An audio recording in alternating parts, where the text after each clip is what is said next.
Welcome to this quarterly economy review,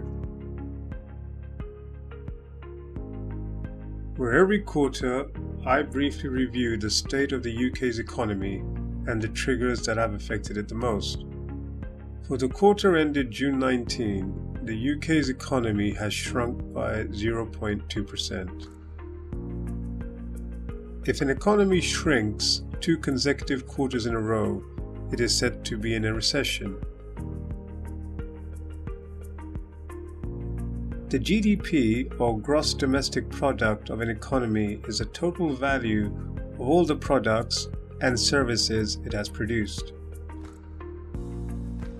The health of UK's economy is measured by changes in its GDP from one quarter to the next.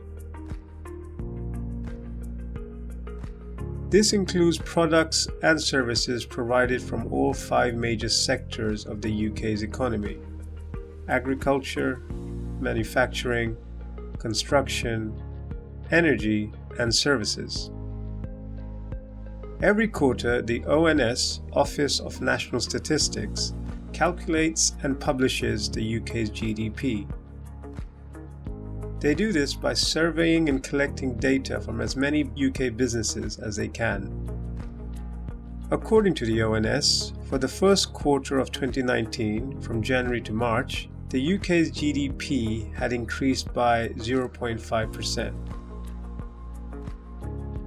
As the original Brexit deadline was set at 29th of March, the date when the UK was to officially leave the EU, businesses were stocking up on goods and materials in case there were price increases or delays in receiving goods after Brexit.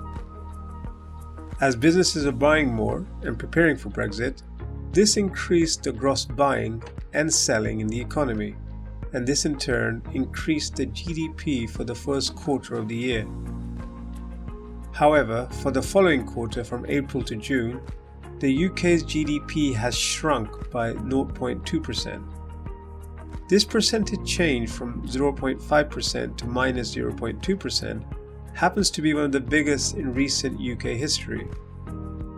As businesses had stockpiled earlier during the year, and the Brexit deadline now pushed to October later this year, as a result, businesses were left with excess of goods and materials in their stockroom, which they could use in the following quarter.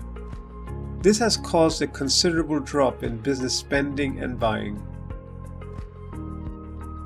And as businesses were spending less, suppliers were producing less. This overall drop in gross production caused the UK's GDP to drop considerably in the quarter from April to June.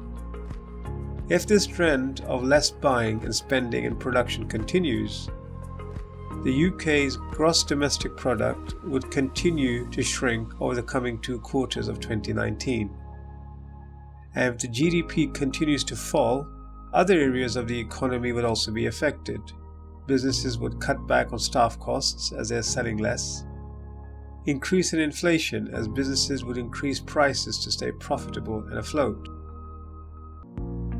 Interest rates would be further cut to encourage more borrowing and spending. And the pound would further devalue as there would be more pound per dollar in circulation.